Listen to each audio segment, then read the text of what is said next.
Hai guys, balik lagi di Tentang Semua Dunia. Kali ini gue mau ajak kalian mundur dulu ke tahun 2004, tepatnya hari Minggu 26 Desember. Buat kalian yang udah lahir atau udah gede pas tahun segitu, kalian pasti ingat, hari Minggu itu rasanya damai banget. Di Banda Aceh, langitnya cerah, biru banget. Itu hari libur, jadi orang-orang lagi pada nyantai. Ada yang lagi jogging di lapangan belang Padang, ibu-ibu lagi belanja ke pasar buat masak siang, dan anak-anak ya biasalah, jam segitu lagi mantengin TV nonton kartun Doraemon atau Dragon Ball.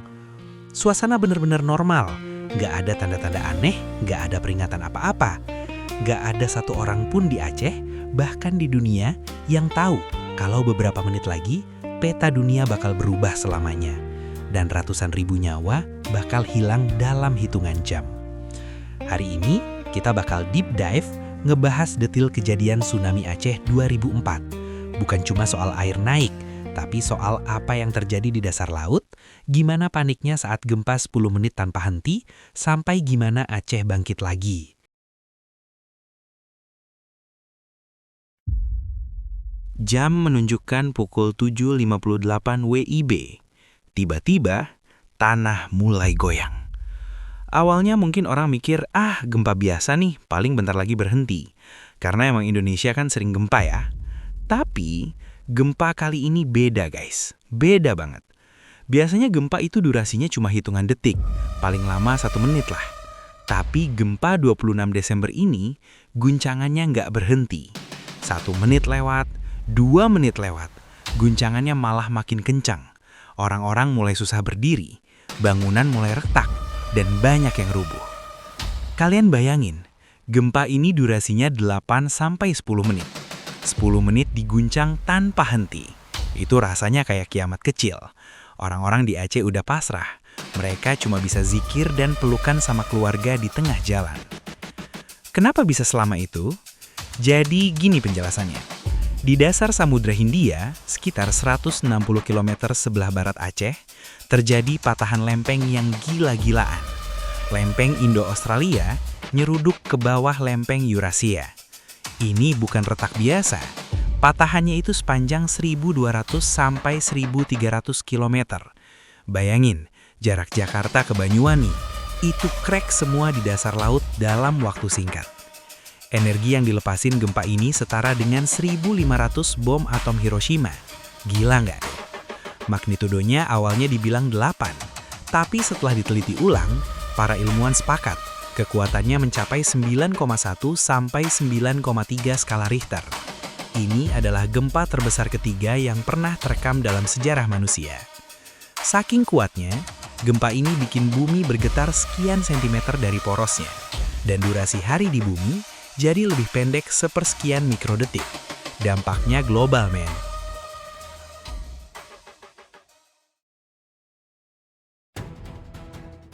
Oke, gempa berhenti. Bangunan hancur. Orang panik.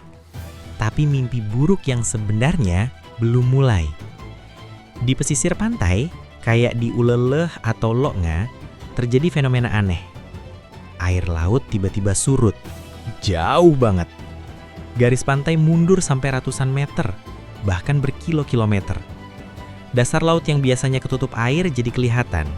Karang-karang nongol, ikan-ikan gede pada menggelepar di pasir.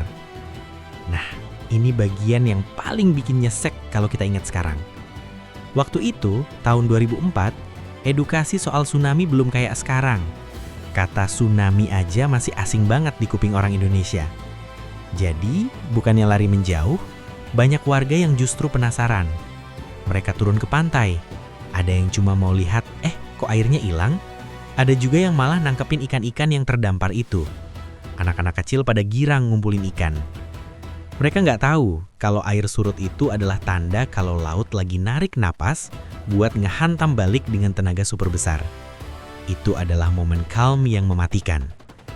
Di sisi lain, hewan-hewan kayak gajah atau burung udah pada lari ke bukit. Insting mereka lebih tajam dari kita. Tapi manusia, kita telat sadar.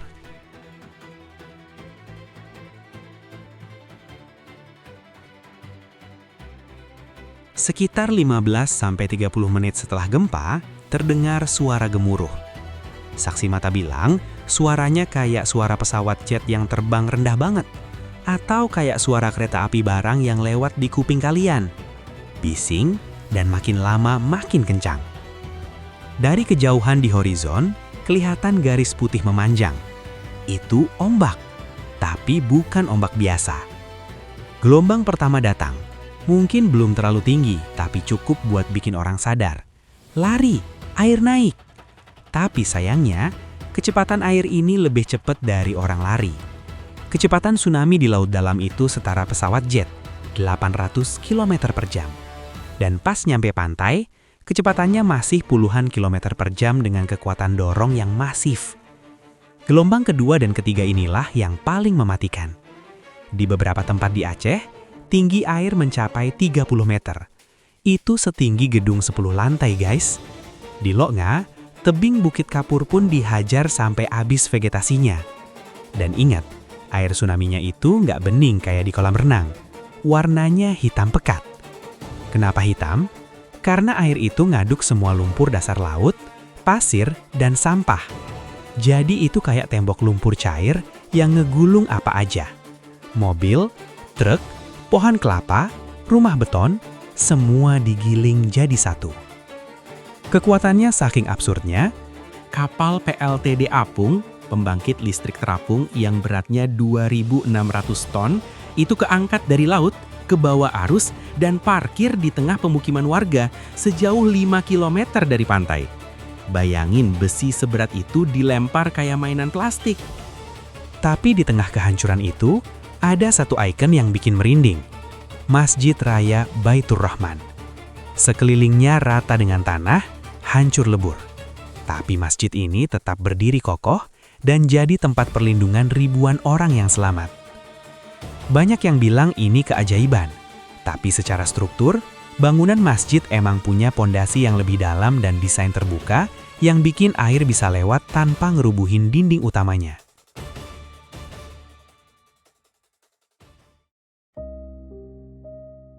Setelah air surut, pemandangannya benar-benar heartbreaking. Banda Aceh, Meulaboh, Calang, kota-kota ini kayak baru aja dibom nuklir. Rata semua. Yang tersisa cuma puing, lumpur tebal, dan para korban yang nggak selamat. Korban ada di mana-mana. Nyangkut di atas pohon, di atap rumah yang sisa, di tumpukan sampah. Baunya, saksi mata bilang bau amis dan lumpur itu nggak bakal bisa mereka lupain seumur hidup. Komunikasi putus total. Listrik mati. Orang-orang yang selamat bingung, mereka nyari keluarga mereka di antara tumpukan para korban yang nggak selamat. Anak saya mana? Istri saya mana? Rumah sakit kolaps. Nggak ada obat. Nggak ada air bersih. Dan yang bikin makin parah, karena infrastruktur hancur, bantuan susah masuk. Presiden saat itu, Pak Susilo Bambang Yudhoyono, baru aja menjabat beberapa bulan.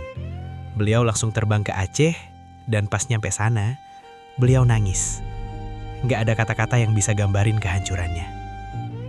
Dunia internasional awalnya belum tahu seberapa parah ini. Karena zaman dulu belum ada sosial media kayak sekarang, yang bisa live kejadian. Butuh beberapa hari sampai dunia sadar kalau ini adalah bencana global.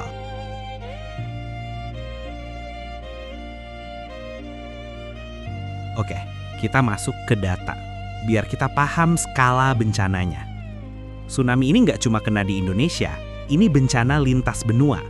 Ombaknya nyampe ke Thailand, Sri Lanka, India, Maladewa, bahkan sampai ke Afrika Timur, Somalia. Tapi Indonesia, khususnya Aceh, adalah yang terparah. Dampaknya paling brutal. Total korban jiwa di seluruh dunia diperkirakan 230.000 sampai 280.000 orang. Dan dari jumlah itu, sekitar 170.000 korban ada di Indonesia. Bayangin, 170.000 nyawa. Itu kayak satu stadion bola full house dikali 3, hilang dalam sekejap. Ratusan ribu rumah hancur, sekolah, jembatan, pelabuhan, jalan raya, hilang. Kerugian ekonominya, estimasi sekitar 40 triliun rupiah lebih dengan nilai uang saat itu. Perekonomian Aceh lumpuh total. Banyak kampung yang terhapus dari peta, benar-benar hilang, penduduknya habis tak bersisa. Banyak marga atau garis keturunan keluarga yang putus total di hari itu.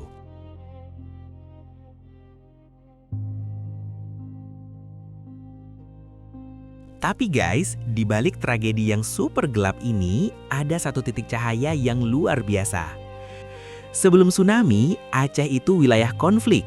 Selama 30 tahun, terjadi perang saudara antara pemerintah Indonesia atau TNI dan Gerakan Aceh Merdeka atau GAM.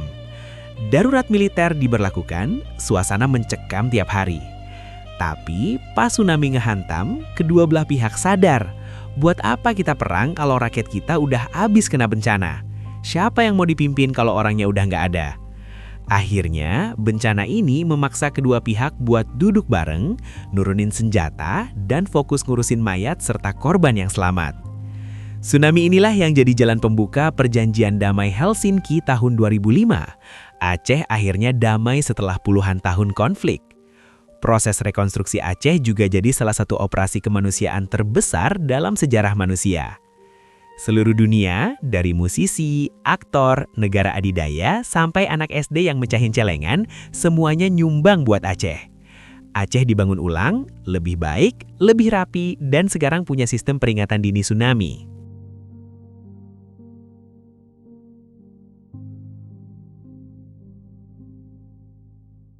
Tsunami Aceh 2004 ngajarin kita banyak hal.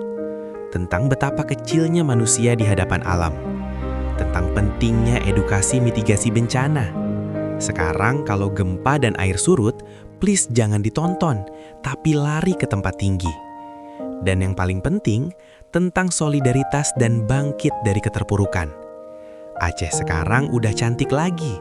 Bekas lukanya masih ada, kayak di Museum Tsunami atau PLTD Apu, tapi itu jadi pengingat sejarah buat kita semua.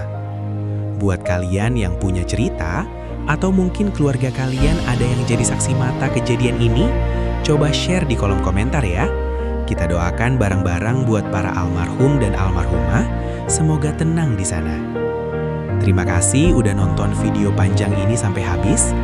Jangan lupa like, subscribe kalau kalian suka konten deep dive kayak gini. Stay safe, stay critical, stay alert. Sampai jumpa di video selanjutnya.